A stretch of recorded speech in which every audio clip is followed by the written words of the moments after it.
नमस्कार साथियों, स्वागत है आप सभी का मयूर स्कूल के ऑनलाइन प्लेटफॉर्म मयूर ऑनलाइन क्लासेस पे।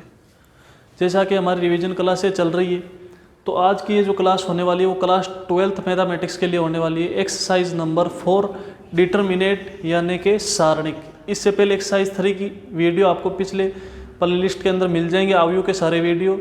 ये सारणिक है, एक ही वीडियो का सिलेबस है इसका। ऐसे तो सारणिक बड़ी प्रश्नावली है, लेकिन जो इस बार सिलेबस है उसके अंदर सिर्फ 4.1 ही है, तो एक क्लास के अंदर हमारी सारी प्रश्नावली कंप्लीट हो जाएगी। फिर हम आगे ऐसे 5वीं 6वीं ऐसे प्रश्नावली में सारी रिवीजन के तौर पे कवर कर लेंगे। तो आप अच्छे से ध्यान से वीडियो देखें, समझें, कॉन्सेप्ट समझें और इनके क्वेश्चनों की ज़्यादा से ज़्यादा प्रैक्टिस करें। तो देखो, आज हम बात करने वाले हैं सारणिक की। किसकी बात करने वाले हैं? सारणिक यानी कि डिटरमिनेट।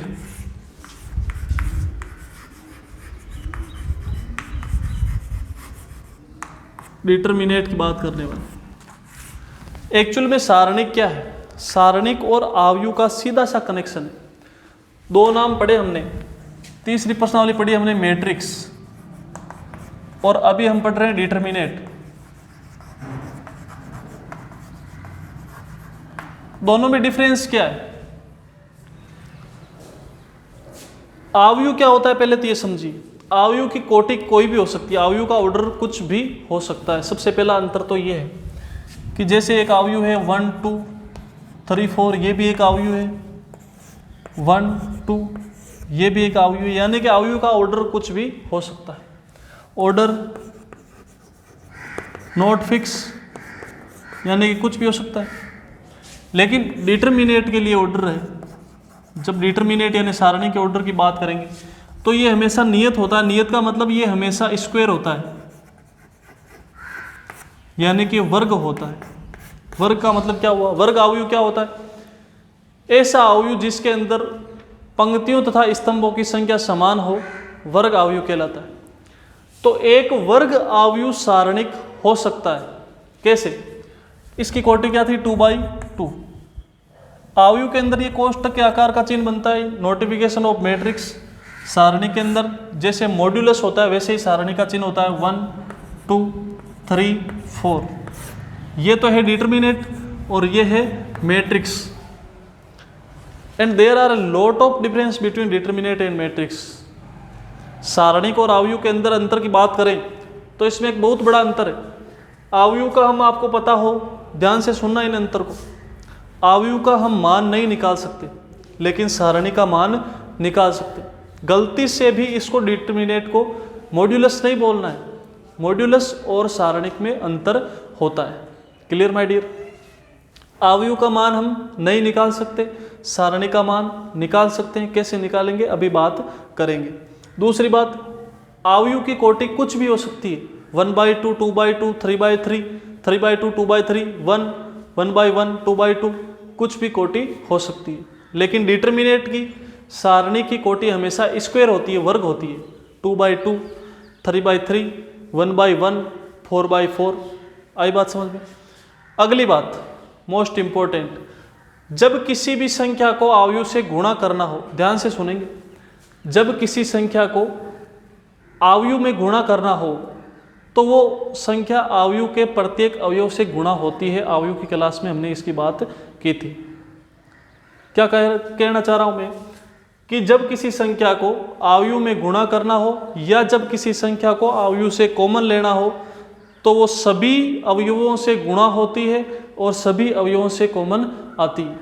लेकिन सारणिक में ऐसा नहीं है। सारणिक में मुझे यदि किसी संख्या से गुणा करना है तो उस संख्या को मैं सारणी की किसी एक पंक्ति या किसी एक स्तंभ से ही गुणा कर सकता हूँ, या कॉमन लेना हो तो किसी एक पंक्ति या किसी एक स्तंभ से कुछ भी कॉमन ले सकता हूँ। फॉर एग्जाम्पल, जैसे मैंने लिखा 2a, जहाँ पे a है मैट्रिक्स 1/1। क्लियर है? 2i लिख दिया मैंने, और ये i होता है आइडेंटिटी मैट्रिक्स, हम सब जानते हैं। तो इसको यदि गुणा 2i निकालना है तो मुझे प्रत्येक अवयव से गुणा करना पड़ेगा। ये क्या आएगा? 2 0 0 2। क्लियर है? लेकिन जब सारणी की बात करें, इसी को मैंने सारणिक बना दिया और इसको मैं 2 से गुणा करूं तो ये तो या इस पंक्ति से गुणा कर सकता हूं या इस पंक्ति से, या इस स्तंभ से या इस स्तंभ से सिर्फ एक से ही गुणा करना पड़ेगा, किसी से ही गुणा करो। यदि मैंने ऊपर वाली पंक्ति से गुणा कर दिया तो ये होगी नई सारणी। कॉमन लेने का सिस्टम, किसी एक पंक्ति से ही कॉमन ले सकते हैं, सभी से कॉमन लेने की आवश्यकता नहीं है। किसी एक पंक्ति या किसी एक स्तंभ से कॉमन ले सकते हैं, जो भी हमारी आवश्यकता हो। क्लियर है? ये most important difference between matrix and determinate. Common लेने और गुणा करने वाला समझ में नहीं आता, वापस रिपीट करके ध्यान से सुनो और इसको समझो। कंसेप्चुअल गलती कहीं पे भी नहीं होनी चाहिए। तो ये था सारणिक और मैट्रिक्स के अंदर बेसिक डिफरेंस। अब हम इसके अंदर बात करेंगे और भी सारे। उप सारणिक की बात करेंगे। किसकी बात करेंगे? उप सारणिक, सब डिटर्मिनेट। देखिए सारणिक क्या है? जैसे 2 3 1 2, ये कोई सारणिक है। क्लियर है? ये कोई सारणिक है। अब इस सारणी का उप सारणिक निकालना है हमें।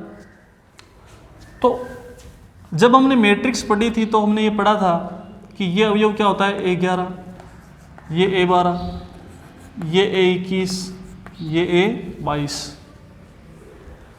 उप सारणिक कैसे निकालते? उप सारणिक निकाला जाता है प्रत्येक अवयव का। जैसे मुझे 2 का उप सारणिक निकालना है, A11 का उप सारणिक है, उसको रिप्रेजेंट करते हैं कैपिटल M से और 11 से। कैपिटल M 11 लिखने का मतलब क्या हुआ? ये क्या है? इसका उप सारणिक है। Clear my dear? Capital M 11 उप सारणिक, 2 का उप सारणिक निकालना है तो इसके संगत पंक्ति और स्तंभ को गायब करने के बाद में जो भी बचता है वो क्या होता है? इसका उप सारणिक होता है। तो 2 के संगत पंक्ति ये और ये स्तंभ दोनों को गायब कर दिया हमने, तो क्या बचा? 2 बचा। ये क्या हो गया? इसका उप सारणिक हो गया और इसका मान क्या होता है? 2 होता है। हम उप सारणिक की बात कर रहे हैं। A22 का उप सारणिक M22 कैसे होगा? इसके संगत पंक्ति और स्तंभ को हटा दो, क्या बचेगा? 2 बचेगा। ये आ गया उप सारणिक। ये क्या आ गया? उप सारणिक आ गया।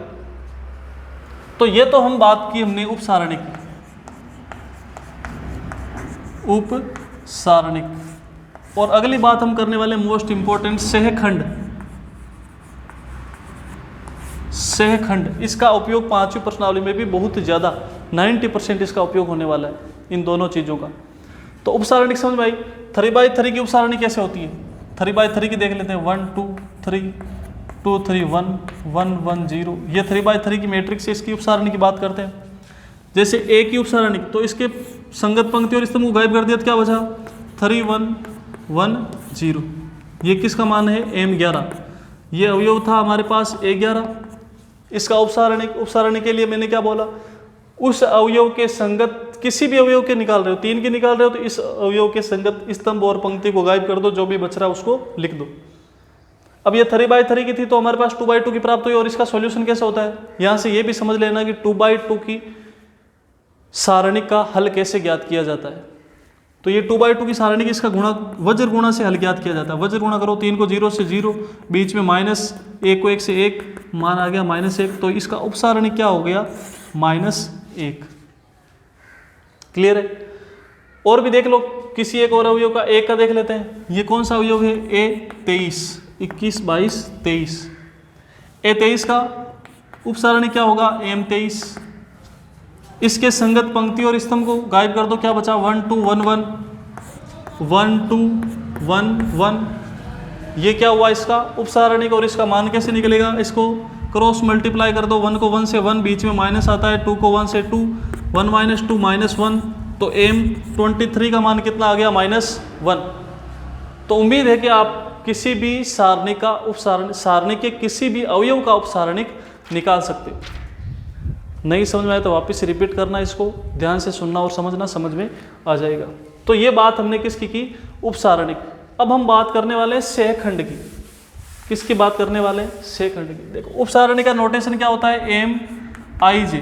I और J का मान अलग अलग हो सकता है। सहखंड का नोटेशन होता है FIJ। I का मान 11 12 13 21 22 23 31 32 33 कुछ भी हो सकता है। Clear my dear? सहखंड क्या होता है? सेम उप सारणी की यूज में होगा। FIJ बराबर क्या होता है? इसका सूत्र होता है -1 की power I plus j into m i j. Most important formula for second. Adjective -1 की पावर आई प्लस जे गुणा M i J. M i जे तो हमने निकाला था, तो एफ आई जे के अंदर चेंज क्या होता है, किसी किसी अवयव में चिन्ह के परिवर्तन होता है, बाकी उपसारणिक ही होता है। तो इस प्रकार की प्रश्नावलियों में देखने में सरल लगती है, लेकिन इसमें कैलकुलेशन और चिन्ह की मिस्टेक होने के सबसे ज़्यादा चांसेज। तो आप इसको ध्यान से समझिए। सेकंड कैसे निकाला जाता है, एफ आई जे बराबर -1 की पावर आई प्लस जे गुणा M i J. M i जे अभी हम इधर निकाल के बता ही रहे थे उपसारणिक कैसे निकाला जाता है। फिर भी हम देखो कोई एक मैट्रिक्स लेते हैं, जैसे हमने कोई मैट्रिक्स ली 3x3 की ले लेते हैं, कोई दिक्कत नहीं है। इसके अंदर किसी अवयव, जैसे पहले अवयव का F11 ज्ञात करना है मुझे, F11 बराबर, तो देखो यहाँ पे मान रख दो आई और जे को। आई और जे कहाँ से आता है, यहाँ से आता है 11, 12, 13, 21, 22, 23, 31, 32, 33। और ये क्यों होते हैं ऐसे, आयु पढ़ा था तब हमने इसके विस्तार से चर्चा की थी। जिसने नहीं देखा वो पीछे जाके आयु वाले वीडियो में देखे। देखो F11 यानी कि पहली पंक्ति और पहले स्तंभ में उपस्थित आयु है, इसलिए इसको क्या बोला जाता है F11। आई और जे क्या होता है, पंक्तियों की संख्या और स्तंभों की संख्या। F11 आई और जे का मान रख दिया, -1 की पावर आई का मान 1, जे का मान 1 into m i J, M11। इसको सिंप्लीफाई करूं मैं, F11 इज इक्वल टू -1 की पावर 2 इंटू M11 क्या होगा, ये 11 है, इसके संगत पंक्ति और स्तंभ को हटा दिया, क्या बचा 1 1 2 1। इसको और सिंप्लीफाई करूं मैं तो F11 बराबर -1 की पावर 2, माइनस का स्क्वायर या माइनस की घात सम हो तो वो माइनस क्या हो जाता है, प्लस हो जाता है, और माइनस की घात विषम संख्या हो तो वो माइनस क्या ही रहता है, माइनस ही रहता है। Clear my dear. तो F11 बराबर क्या होगा, -1 का स्क्वायर प्लस हो गया, और ये हमारे पास उपसारणिक बची 1 1 2 1। इसको सिंप्लीफाई करेंगे, क्रॉस मल्टीप्लाई करेंगे, 1 को 1 से 1, बीच में माइनस, 2 को 1 से 2, -1। तो F11 का मान क्या आ गया, -1। तो इस प्रकार हम किसी भी अवयव का सहखंड ज्ञात कर सकते हैं। आई बात समझ में। और एक एग्जांपल और ले लेते हैं, F23 ले लेते हैं। F23 तो -1 की पावर 2 + 3 इंटू M23, तो F23 -1 की पावर 5 इंटू M23। देखो ये 20 1 2 और ये 3, ये हट गया और ये हट गया, क्या बचा 1 2 2 2 1 2 2 2। इसको सिंप्लीफाई करेंगे तो F23 का मान क्या आएगा, -1 की पावर 5। अभी जस्ट हमने बात की थी कि जब विषम हो घात तो चिन्ह किसका रहता है, माइनस का रहता है। और इसको सरल करेंगे, 2 1 जा 2, 2 2 जा 4, F23 की वैल्यू क्या आ गई, माइनस, और 2 में से 4 घटाएंगे तो क्या हो जाएगा, -2 हो जाएगा, माइनस माइनस प्लस हो जाएगा, और ये 2 आ गया, किसकी वैल्यू, F23। क्लियर है। तो इस प्रकार हम किसी भी सारणी के किसी भी अवयव का उपसारणिक और सहखंड ज्ञात कर सकते हैं। सहखंड में ध्यान रहे कि -1 की पावर आई प्लस जे होता है गुणा एम आई जे, ये होता उपसारणिक ही है, लेकिन इसमें किसी न किसी जिस अवयव की घात यहाँ पे इवन आएगी, ओड आएगी, विषम आएगी, वो तो माइनस हो जाएगा, और सम आएगी तो वो क्या हो जाएगा, प्लस हो जाएगा। बस इतना सा डिफरेंस है उपसारणिक और सहखंड। उम्मीद है कि आपको समझ में आएगा। एक बार आप देख ले इसको अच्छे से, फिर हम आगे बढ़ते हैं।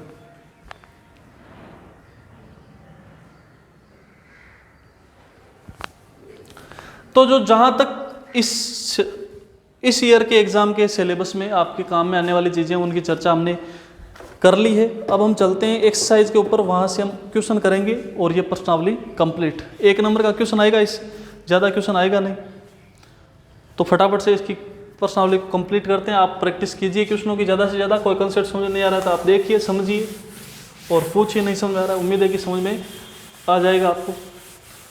एक्सरसाइज 4.1 क्वेश्चन नंबर 1,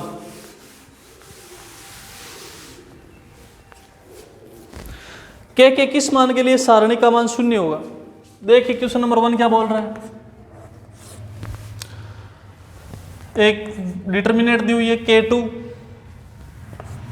4 माइनस 3, इसका मान क्या है 0, सारणी का मान क्या दिया हुआ है 0, और के का मान ज्ञात हमें करना है। तो सिंपल सी बात है, सारणी का हल कैसे ज्ञात किया जाता है, 2/2 की सारणी के, तो क्रॉस मल्टीप्लाई करना है, क्रॉस मल्टीप्लाई करेंगे -3 को कैसे, -3 के बीच में चिन्ह आता है माइनस का, 4 2 या 8 = 0 पहले से ही दिया हुआ है, माइनस का 8 उधर जाएगा प्लस का 8, तो -3 के बराबर प्लस का 8 के, ये गुणा में है उधर जाएगा तो भाग में, के बराबर 8/3 किसका, माइनस का, तो ये आ गई के की वैल्यू।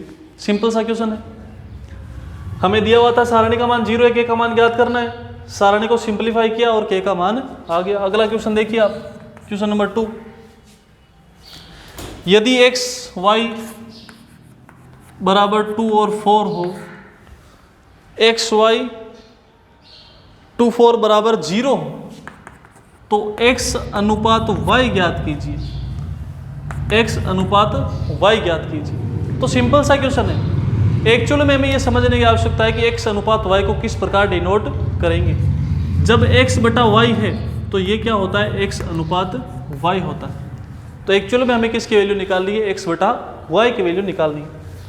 तो देखिए इस सारणी को सिंप्लीफाई कीजिए, क्रॉस मल्टीप्लाई से 4x बीच में -2y बराबर 0, 4x माइनस का 2y उधर जाएगा तो प्लस का 2y, हमें x अपॉन y ज्ञात करना है, तो y को इधर भेज देते हैं और 4 को उधर, तो x बटा y बराबर 2/4, तो ये आ गया अनुपात। x बटा y को क्या लिख सकते हैं, x अनुपात y, और ये 2/4 है यानी कि 1/2 है, तो ये क्या हो गया 1:2। तो x अनुपात y का मान क्या आया, 1:2। इस प्रकार कर सकते हैं, सिंपल सा क्वेश्चन है। अगले क्वेश्चन पे चलते हैं, देखिए अगला क्वेश्चन अच्छा क्वेश्चन है।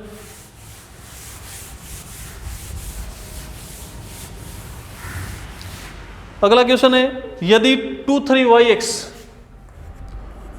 2 3yx एक डिटर्मिनेट दी हुई है बराबर 4 है, तथा और एक डिटर्मिनेट और दी हुई है xy 42 बराबर दी हुई है 7, then find out the value of x and y। तो x और y का मान ज्ञात कीजिए। सिंपल सी बात है, दो इक्वेशन बनेगी, उनको सरल करेंगे तो x और y का मान आ जाएगा। कैसे, देखिए सबसे पहले डिटर्मिनेट हमारे पास 1 है, इसको देखो सरल करेंगे, इसको क्रॉस मल्टीप्लाई करना पड़ेगा, 2 × x, 2x बीच में -3y बराबर 4, इक्वेशन नंबर 1। दूसरी डिटर्मिनेट को सरल करेंगे, 2 × x 2x -4y = 7, equation number 2। ये आगे हमारे पास दो रेखिक समीकरण है, इनको हम विलोपन विधि से सीधा सरल कर सकते हैं। कैसे, देखिए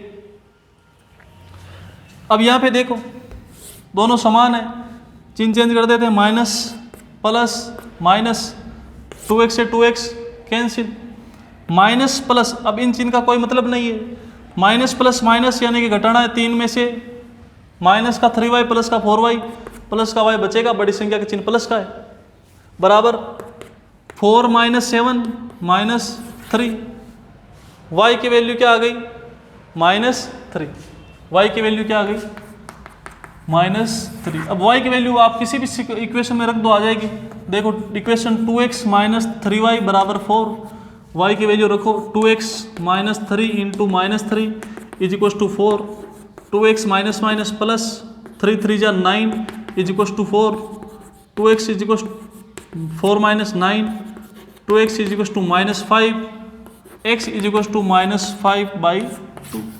तो ये आ गई x की वैल्यू -5/2। तो इस प्रकार x और y की वैल्यू हम ज्ञात कर सकते हैं जब हमें दो अलग अलग डिटर्मिनेट दी हुई हो, उनसे दो अलग अलग समीकरण बनेगी, उन समीकरणों को सोल्व करेंगे तो हमारे पास x और y की वैल्यू आ जाएगी। अगला क्वेश्चन देखिए, अगला क्वेश्चन क्या है देखिए, एक बार देख लीजिए आप इसको और समझिए ध्यान से। अगले क्वेश्चन पे चलते हैं।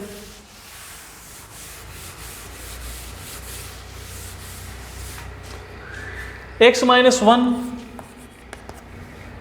और x - 2,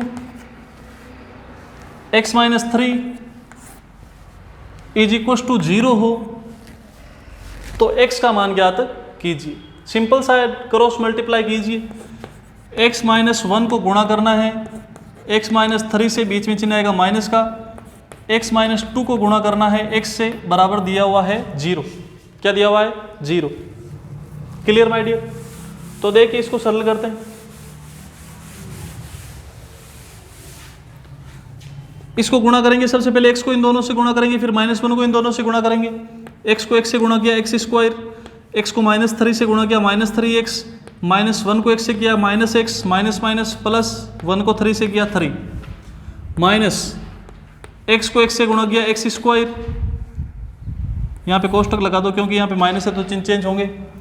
x को x से x स्क्वायर, माइनस 2 को x से माइनस 2x बराबर 0, कोष्टक ओपन करेंगे, 3x माइनस x प्लस 3, ये माइनस x स्क्वायर और ये माइनस माइनस प्लस 2x बराबर 0।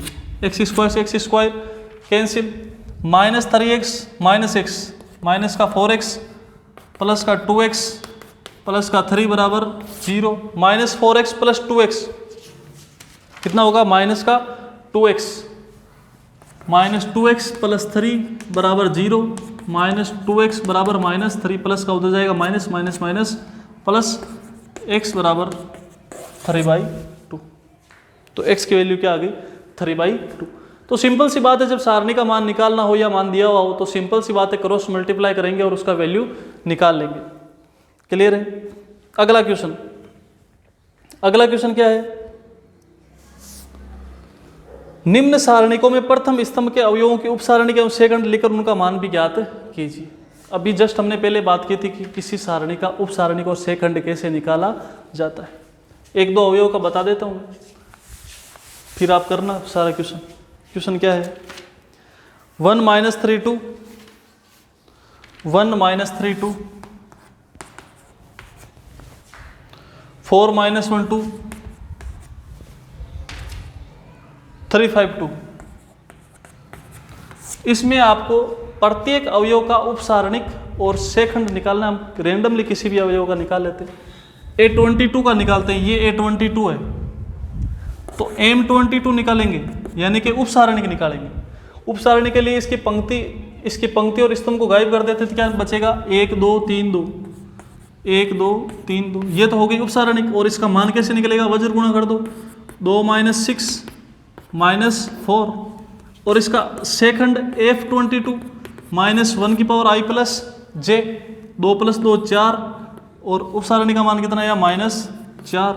तो F22 बराबर माइनस 1 की घात सम है तो प्लस हो जाएगा और माइनस 4 बच जाएगा। ये माइनस 4 तो उधर अलग ही है, ये माइनस क्या हो गया? प्लस हो गया। तो इस प्रकार उपसारणिक और सेकंड आप निकाल सकते हो। क्लियर है? अब हमने बात कर ली थी कि 2/2 की सारणी का मान कैसे निकालते हैं। अब हम बात करेंगे मोस्ट इंपॉर्टेंट 3/3 की सारणी का मान कैसे निकाला जाता है। तो देखिए क्वेश्चन नंबर 6 भी है आपका, और इससे आप ये भी समझ जाओगे कि 3/3 की सारणी का मान कैसे निकाला जाता है। तो ये सारणी दी हुई है हमें 3 माइनस 11 प्लस 1 5 0 0 माइनस 10 3 0, इसका मान आपको ज्ञात करना है। ये है 3/3 का कोई सारणी। तो 3/3 के सारणी का मान कैसे ज्ञात किया जाता है, बड़े ध्यान से ध्यान देंगे और देखेंगे। सबसे पहले पहला अवयव लिखो, इसको बोलते हैं प्रथम पंक्ति के सापेक्ष प्रसार। सारणी का प्रथम पंक्ति के सापेक्ष प्रसार, सापेक्ष प्रसार की बात कर रहे हैं। तो सबसे पहले पहला अवयव लिखो 3, और इसके अंदर इसकी उपसारणिक, उपसारणिक देखो 3 की उपसारणिक क्या होगी? ये दोनों हट गए 0 0 3 0, फिर यहाँ पे चिन्ह आता है माइनस का, और यहाँ पे क्या है? दूसरा अवयव माइनस 11, इसका उपसारणिक लिखो 5 0 माइनस 10 0, फिर आता है चिन्ह प्लस का, किसका आता है? प्लस का, और तीसरा अवयव 1, फिर इसका उपसारणिक लिखो 5 0 माइनस 10 3। आई बात समझ में? पहले अवयव के साथ प्लस, दूसरे के साथ माइनस, तीसरे के साथ प्लस। अब इसको सिंप्लीफाई कर लीजिए आप 3, इसका सरल करोगे 0 minus 0 0 minus minus plus 11 0 minus 0 0 plus 1 5 3 जा 15 माइनस 0, तो आंसर क्या आया 15। ये तो 0 हो गया, ये भी 0 और 1 को 15 से गुणा करेंगे तो क्या आएगा 15 आएगा आंसर। क्लियर है? तो इस प्रकार आप किसी भी सारणी का हल ज्ञात कर सकते हो।